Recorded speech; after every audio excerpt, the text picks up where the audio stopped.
Welcome back to the TheGTruth, the one and only good truth. It is your host, Giovanni Canosa, and we have a lot to cover today. Free agency starts this Sunday at 6 p.m. Eastern Time, and there are a lot of big names out there. We have, I have a list in front of me: Kevin Durant, Kyrie Irving, Kemba Walker, Jimmy Butler, Chris Middleton, you got Kawhi Leonard, you got Klay Thompson, you got Tobias Harris, D'Angelo Russell, Al Horford, Porzingis, Nikola Vucevic, there you go, and Boogie Cousins. You got Paul Millsap, Brook Lopez. Some are bigger names than others. Some are younger, some are older, some are veterans, some are still newbies. And I'm telling you, I know where some of them are going, and I don't know where others are going. Al Horford, you got like 3 teams going after him. You got like the Mavericks, you got the Lakers, the Clippers, some other teams I'm sure are going after him. I have no idea where Al Horford's going. Kevin Durant, I really don't know. I would like to say the Warriors, because coming off an injury, I don't imagine him going into the market and testing it out that much. I imagine him staying maybe for a year or two in San Francisco and kind of exploring it there, and then, maybe after a year leaving. Or, taking a sign-in trade. That's what I imagine happening. But in reality, I have really no idea if he's going to just straight up leave, because he has the full liberty to do that. Now, these other players, it's pretty easy to tell where they're probably going to land. Brook Lopez, he's going to go back to the Bucks. Paul Millsap, he's going to go back to the Nuggets. DeMarcus Cousins, even though there's a report out there saying that he got a 1-year offer from the New York Knicks, let's be real. He's not going to New York. He's staying in Golden State, because he still wants to increase his market value. He still wants to get that ring, etc., etc. Nikola Vucevic, even though he's going to get offers from other teams that are trying to win now, he's going to stay in Orlando because he can get the most money there after coming off, I believe, an all-star year. Kristaps Porzingis, he's going to stay in Dallas. He's going to get the max contract, whether you like it or not. I personally think that, he kind of deserves it, but would I be willing to give it to him? Not really. He's very injury prone. I probably would give him less. But I understand where he's coming from, where, he's a very good young player, where I believe that, in a way he deserves it, but I wouldn't give it to him. D'Angelo Russell, I'm going to get to him later, along with Kyrie Irving. Tobias Harris, I believe he comes back to Philadelphia. I don't really see any team out there that's a perfect suitor for him, except for maybe the Clippers, but I don't think he's going back there. I think that Philly is right now the place for him, alongside Ben Simmons, Joel Embiid, and I think it's going to be also Jimmy Butler coming back there. I don't think that he's going to Houston. I know that Houston's pushing and going to try to, package together some sort of deal like they did earlier this season for Jimmy Butler with those 4 first-round picks, but they're going to try to throw in Clint Capella, Eric Gordon, some other players. I just don't think it's going to happen. Chris Middleton, of course, is going to return to the Bucks. They're going to run it back. Klay Thompson is going to come back to the Warriors. Unless the Warriors do not offer him the max, but they will. They'd be really stupid not to. Kawhi Leonard, Kyrie Irving, Kemba Walker, D'Angelo Russell. I'm going to talk about all of them today. I'm not going to talk about KD today, because really, we don't really know too much about it. Kawhi, we don't really know too much about it, but I think it's a lot more straightforward for Kawhi. As of right now, it's a lot more straightforward, because there's not so many questions up in the air. So without further ado, let's start. D'Angelo Russell and Kyrie Irving potentially will switch teams. It won't be D'Angelo going to the Celtics. Really, it'll be him going to the Lakers, because right now there's news of the Lakers making a strong case for getting D'Angelo Russell back to the Lakers again. And that all comes from the Nets getting Kyrie, potentially, or being the highest bidder for Kyrie. And the news is that if they get Kyrie, they're going to let go of D'Angelo Russell because they don't believe it'll be a good fit. Now, I think it's a mistake. I've said it before. I think it's a mistake for not only both teams. Not only for both teams. For the Lakers, it's like a bit more shaky of a mistake. It's not like a really bad mistake. It's, it has maybe like one pro and a whole bunch of cons. For the Brooklyn Nets getting Kyrie Irving, I can't think of one pro that comes from it. I really can't. I just think of a whole bunch of cons. But let me start with the Nets. Why is it bad for the Nets to let go of D'Angelo Russell and to get Kyrie Irving in return? Now, we all agree that Kyrie Irving, at this point in his career, is better than D'Angelo Russell. But guess what? You can tell that to the Houston Rockets all you want. Analytics does not make a team good. It does not. Chemistry, fit, personality, bonding, all that stuff makes a team good, combined with talent and skill. But when you have all this talent and no team chemistry, you're going to lose. I would rather have a lot of team chemistry and, some talent, and I'll win a lot more games than I would with a whole bunch of talent and little to no chemistry. Yes, talent can win some games, but it won't win every single game. It won't get you where you need to go. Now for the Nets, I believe that what they should do is just keep D'Angelo Russell. Just keep him. You can grow that team full of young players. You got Spencer Dinwiddie, Karis LeVert, D'Angelo Russell. You got Joe Harris, who's on more of the veteran side. But still, you got a whole bunch of young players. You got Jarrett Allen, too. And like I said, you want that team chemistry. You saw them dancing on the sidelines every single time someone scored a basket. You want to build that team chemistry. You want them all to grow together. You look at all the teams that have won championships in the past. Most recently, you look at the Warriors.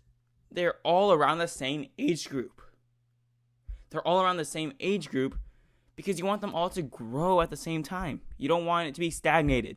One person exiting their prime, one person entering. You want them both entering their prime at the same time so that you get maximum production. Kobe and Shaq both entering their primes around the same time that they were in together. MJ and Scottie. That too. Now the LeBron and D-Wade and Chris Bosh was a bit more complicated because it was like you don't really know if D-Wade was exiting his prime, but he was still there. He was still somewhat in his prime. At least for the first few years, he was still in his prime.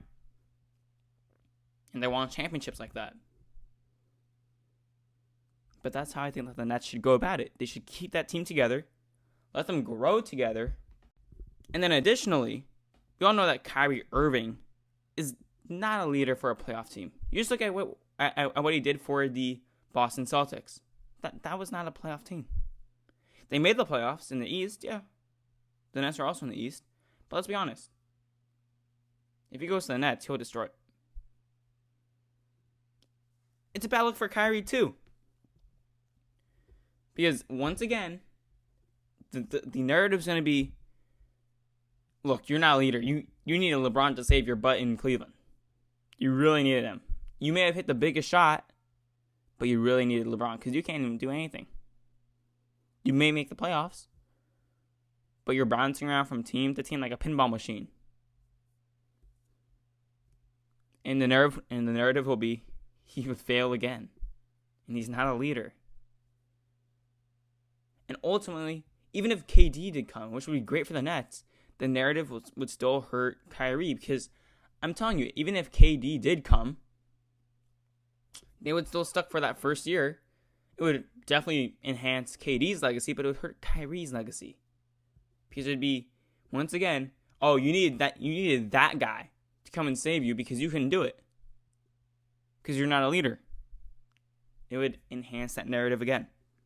Now the Lakers, I think that getting D'Angelo Russell would be not that great for them. I don't think it'd be like the end of the world like it would be with the Nets getting Kyrie Irving, but I think it wouldn't be great. You want to get someone that's not an isolation scorer, who needs the ball in his hands to score every single time, unless that superstar is someone like a Kawhi Leonard or a Kevin Durant. But we know it's not going to be Kevin Durant because he's not going to go to the Lakers. And I think that they can spend their money a bit better. I just think they can. Yeah, they might miss out on Kemba, but they can still go after Kyrie. They can still go after Kyrie. They can still go after Kawhi Leonard. They can still build up that bench. Because really, they only have 3 players on their roster, really. LeBron James, Anthony Davis, Kyle Kuzma. You got to build that roster. You can't just fill it up with a bunch of guys on minimums. And I think ultimately, for the Lakers, you know how in movies, how usually when there's no bridge there, there's usually some sort of vine or rope that people can swing across. But it's usually super risky because it's on like some sort of like really rickety branch that's about to fall off. Yeah. The Lakers bridge with D'Angelo Russell has already been burned to the ground. It's already fell off the cliff. Don't risk swinging across the rope or vine on that rickety branch just for him.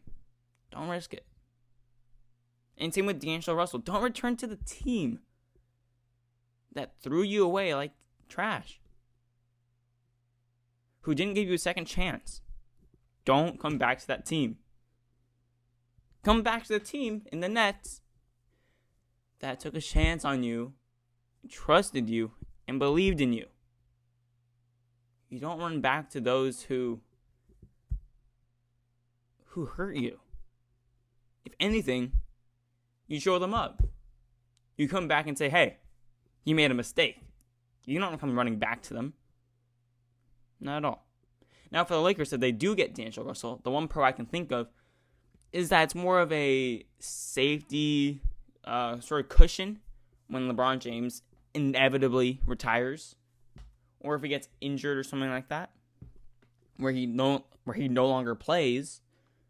It's a good pairing of him and Anthony Davis on paper. Of D'Angelo Russell and Anthony Davis on paper. It's a good pairing. And that's the one pro I can think of. But for both of these teams, I'm telling you, please don't do it. Don't do it. You're going to hurt yourselves and you're going to hurt these players. And if I'm these players, don't let this happen. Don't do this. It's going to hurt your own legacy. It's going to hurt these teams. All of them. I'm telling you. Now, for the Celtics and Kemba Walker agreement in free agency. It is rumored that the Celtics are prepared to offer him a contract as soon as free agency starts, and it is also rumored that Kemba Walker is leaning over Kemba Walker, my bad. I don't know why I said Walker, but Kemba Walker is leaning over to signing with the Boston Celtics. And unlike the D'Angelo Russell, Kyrie Irving, Lakers, and Brooklyn Nets situation, I believe that this is good for both parties involved, the Celtics and Kemba Walker. Let me start with the Boston Celtics. They first had Isaiah Thomas. Then they had Kyrie Irving. And then they had Kemba Walker now. Hypothetically. Assumingly. If they get Kemba Walker, that's how it'll go. Otherwise, it's going to be most likely Terry Rozier. Now, they each have their own pros and cons. And also, when you rank them, Kyrie Irving's the best, then it comes Kemba Walker, and then it comes Isaiah Thomas. But if we can go down that sort of ranking, let's start with Isaiah Thomas. No one can doubt that he was great. He was a bit injury prone. He had injuries later on that eventually led to him being traded away and going down from Cleveland to the Lakers and then to Denver. But he just couldn't take the Celtics over that hump. Even though he was battling an injury, he just couldn't do it. And it's not saying that he's bad or anything like that. He's a great player, but he was the only one there. And they didn't have these young pieces that they have now. But also at the same time, while he was there, you didn't hear any chemistry problems. You didn't hear, oh, this guy over here, Terry Rozier, was like bad-mouthing Isaiah Thomas while he was there or something like that. You didn't hear Marcus Smart going like, oh, he's the bad leader. Now on the flip side, we have Kyrie Irving, who everyone says, and I also say, is better than Isaiah Thomas and Kemba Walker. He's better. He's outstanding. He's better than both of them. But at the same time, we heard all these reports and rumors of chemistry problems. Again, it's one of those things where you can have all the talent in the world, but chemistry is what matters too. You gotta have that chemistry before you have talent. You gotta have that culture before you have the talent to win.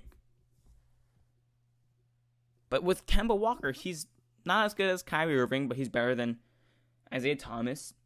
He's had the career so far of just being out of the playoffs. He hasn't been in the playoffs that much.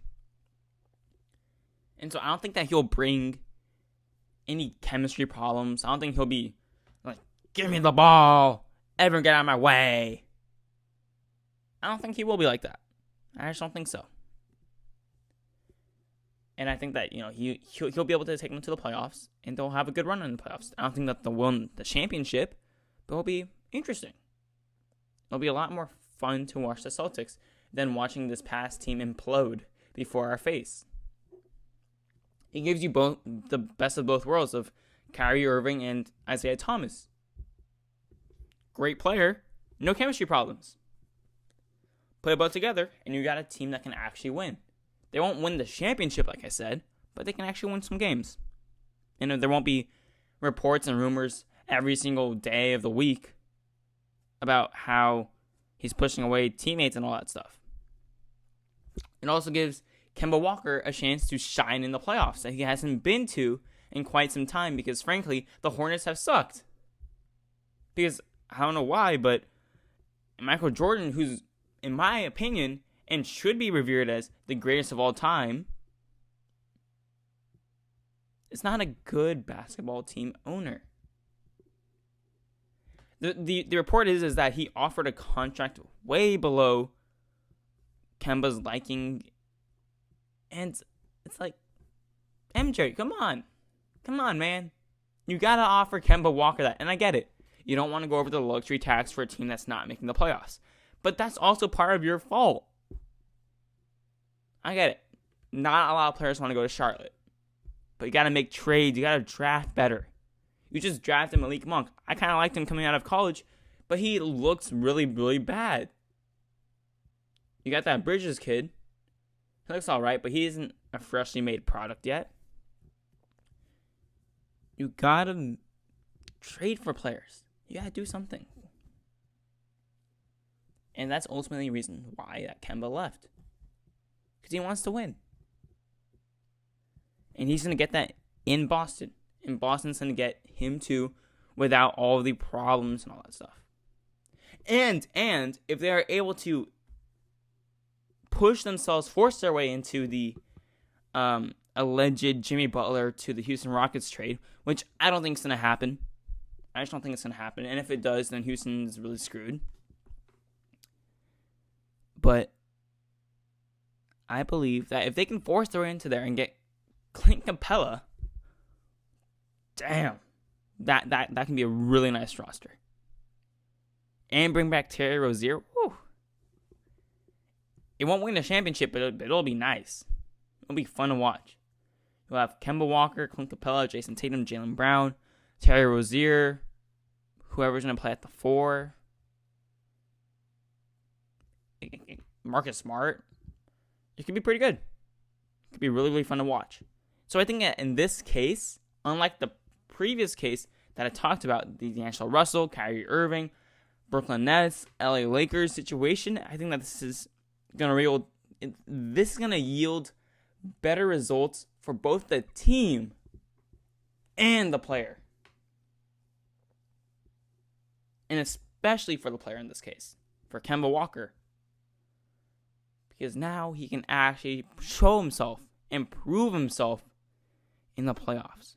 Because he will go down as probably one of the best point guards to play the game that hasn't even come close to winning anything.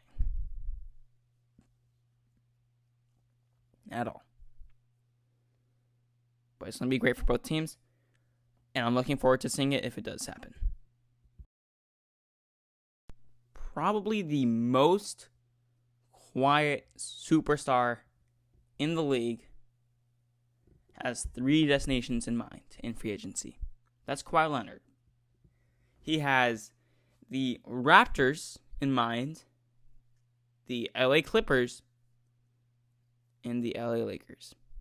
Now, I know there's a report out there saying that he's also interested in the New York teams. He's also interested in Philadelphia and giving them a meeting. But let's be honest. That is some bull jive. That's not happening. He's going to choose between the LA teams and Toronto.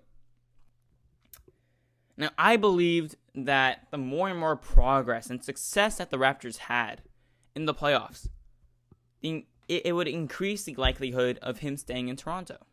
That's what I believed. And they won the championship. Granted, it was mostly due to injuries taken to the Golden State team, but they still won it. But I think at this point, he would have given some sort of indication that he would be staying. He already did what he could for Toronto. He's free of guilt to leave. And I think that is what he will do. Because at this point, he would have given some indication. You would think, right? I know that he wants to wait until free agency. He's going to take his time. But, come on. You would give some indication if you really, really wanted to stay. The LA scenery. It's its hometown. You had a good Clipper squad there. There's reports that, he would be paired up with Jimmy Butler if he were to come. And I believe at this point that he won the championship, Finals MVP for the second time in his career. He thinks of himself as a reason for free agents to come to a certain team. And I think that he wants that team to be in LA and to be the Los Angeles Clippers. Now, I know that he will be considering the Lakers because it's in a report. And I also said in a report that he would be considering the Lakers heavily if they were able to get Anthony Davis and clear up enough cap room. And he will be meeting with the Lakers, I believe. But I don't think it's going to happen.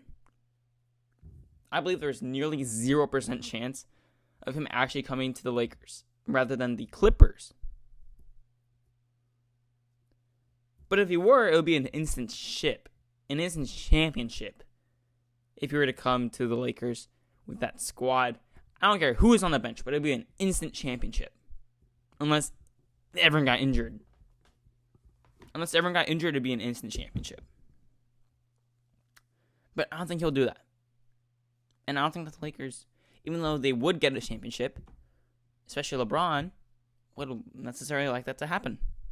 Mainly because it would put another asterisk on LeBron's career, where it'd be, hey, you couldn't win in the East. You went to 8 straight finals in the East, but the East was asleep, and the West is a different beast.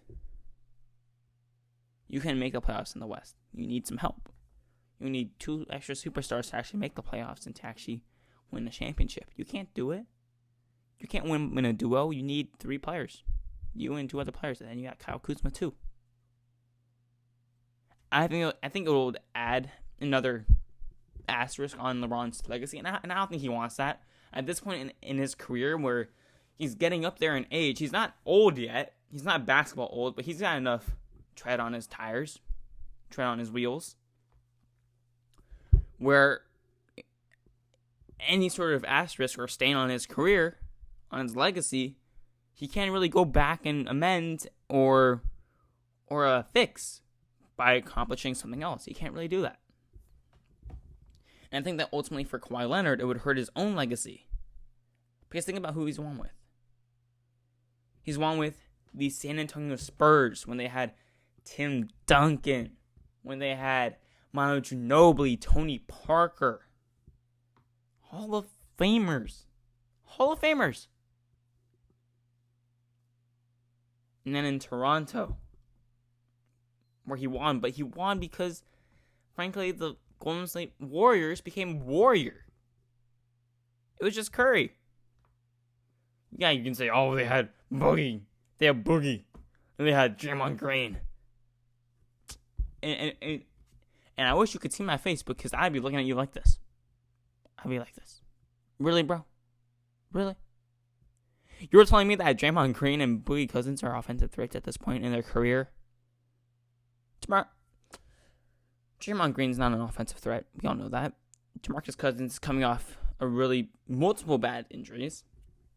He's nowhere close to where he's going to be. He may be. Maybe next year, but not in the finals. Kevin Durant was out. Klay Thompson was out for 2 games. I think that the Warriors would have won if he actually was in. There's a lot of asterisks next to Kawhi's career. And no one's doubting.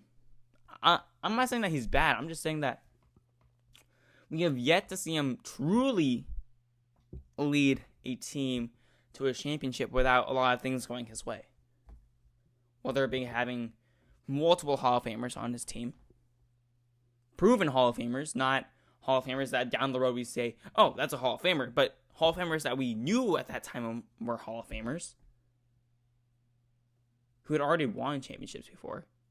And same goes with the Kevin Durant situation where, there's some asterisk by his championships and a lot of question marks by it. Where does it really count? And yes, it does count, of course. Kawhi Leonard's championships and finals MVPs, of course they count. Of course they count. But there's going to be little questions, little snide remarks around them. We're he needed the Warriors to be injured. He couldn't do it. Yeah, he needed all these different players to have their best game just to beat one guy. All that. And I think ultimately he also just wants to compete against LeBron and these other superstars. He's a competitor. And I'm pretty sure that he doesn't want to go to a team in the Lakers that are going to be stacked to the brim. I think that he wants to go to the Clippers because he's already done his job in Toronto. He probably doesn't want to stay there. He wants to return home to the Clippers. He wants to deliver a championship in LA. But on his own terms. Not following LeBron James. And it's as simple as that. He wants to be his own man. That's the best summary of it, really. He wants to be his own man. He's already done his job in Toronto. He doesn't want to help LeBron. He wants to compete against him. And he wants to win for himself to finally prove that, hey, I am here. And he has yet to win a regular season MVP. And I think that this could be the year if he comes to LA. Now you could argue that Curry or LeBron could win it, or maybe even Giannis. I don't think it's gonna be LeBron. I think it's gonna be more of Giannis, Steph, and Kawhi. That's what I think at this point. And I think that Kawhi will have a serious case to win it if he goes to the Clippers.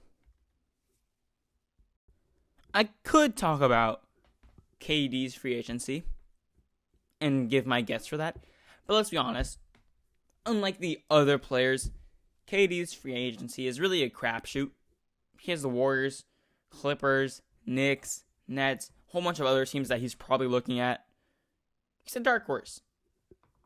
You saw that a couple years ago, back in OKC, when he went to the Thunder when he went to OKC and went to the Warriors. Sorry, I confused my teams there for a quick second, but it all shocked the world. You were shocked, I was shocked, everyone was shocked. So really, I'm not going to take a guess on KD.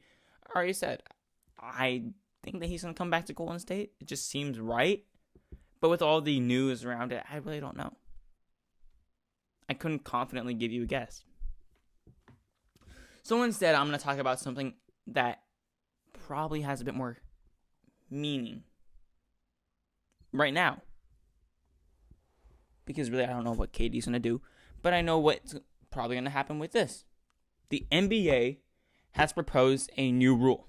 And this new rule is regarding challenges. Yes, challenges. Just like the NFL. It will allow NBA coaches to challenge plays. But they have limited these plays. They have limited it to called fouls. Called fouls. So that means the fouls need to be called, and then you can, go like, challenge, and be like, hey, that's not a foul, or something like that. It will be also goaltending, basket interference, those type of things, and out of bounds plays. This has already gone 2 seasons of testing in the G League, and it's going to be implemented in this year's Summer League. So it's already gone through some trial and error. So I believe it'll work. And there are still other parts of it that I find a bit interesting. It's similar to the NFL in the sense that you need a timeout to call it. And if you get the challenge right, you get to keep the timeout. But it's not similar to the NFL in the sense that if you get it, even if you get it right, you lose that challenge. In the NFL, if you get it right, you keep that challenge. In this, you don't keep the challenge. You get one challenge and only one challenge.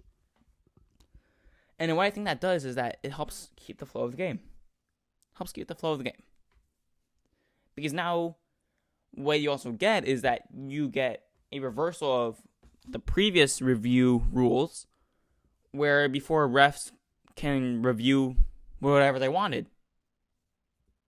They do the little twirl motion in the air with their fingers and be like, hey, we're going to review it. Or they would even listen to the coaches go and review it. It keeps the flow of the game.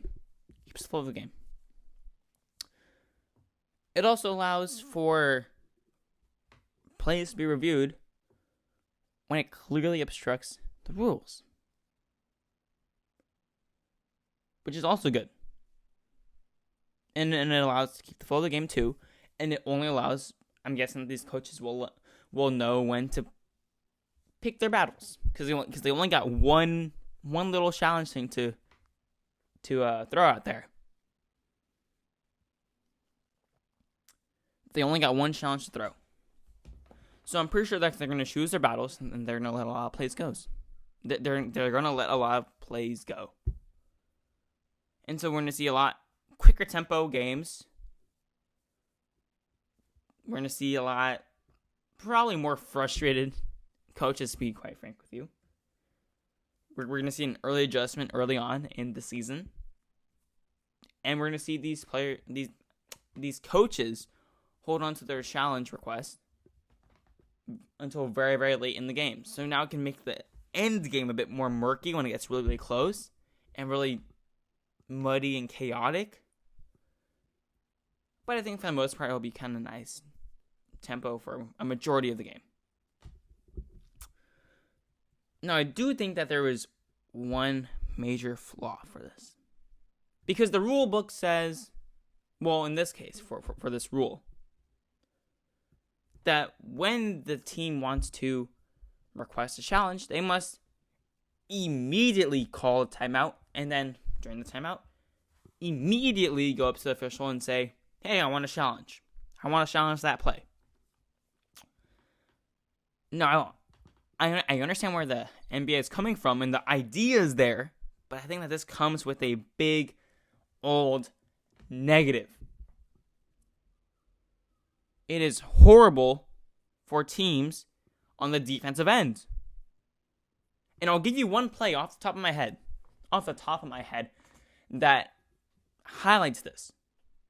Kevin Durant going out of bounds against the Houston Rockets. We all saw this play. It was all over social media. You had players saying, oh, the refs love Golden State. And obviously that's not the case. They just obviously didn't blow their whistle. But in that case, that play I don't believe would be reversed. Because although it's an out of bounds play, the defense won't be able to call a timeout. Because like I said, the rule book states that a timeout can only be called when you're on offense or a dead ball takes place. And Houston was on defense. So how are they supposed to call a timeout and fix that play? Call a challenge on that.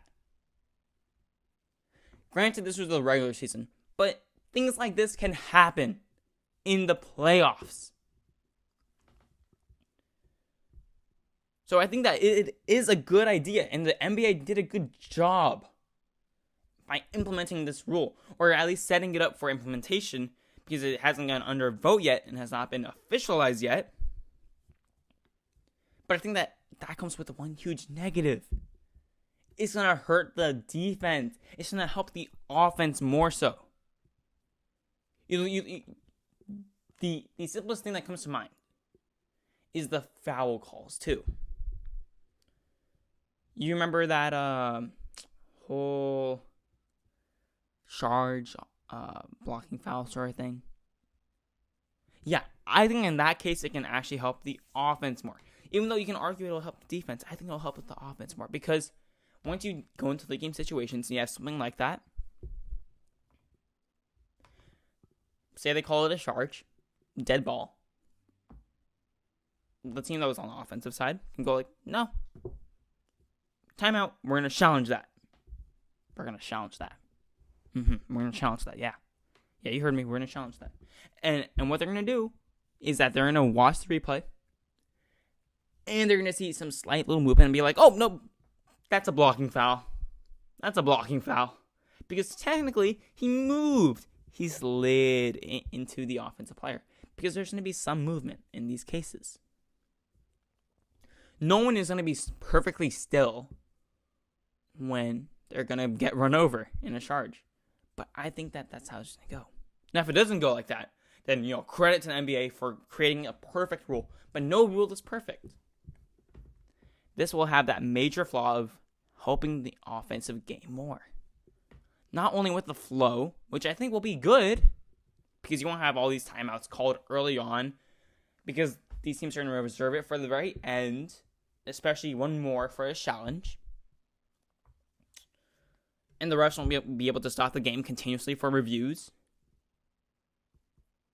But you have these late game situations where it's probably going to help the offensive side. Probably will. Now, ultimately, this will take a vote on July 9th. And 2/3 of the 30 teams, so that's 20 teams, need to vote yes to pass it.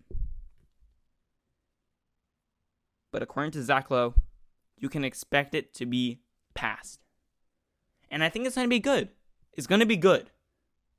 But it has that one fatal flaw of helping offenses more than it will help the defensive side of things.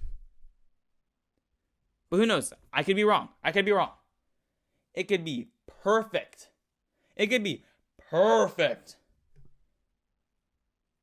Because there's only one challenge. So maybe it won't have a severe consequence, but I think it will. I think it will have a severe consequence in the long run. I just think it will.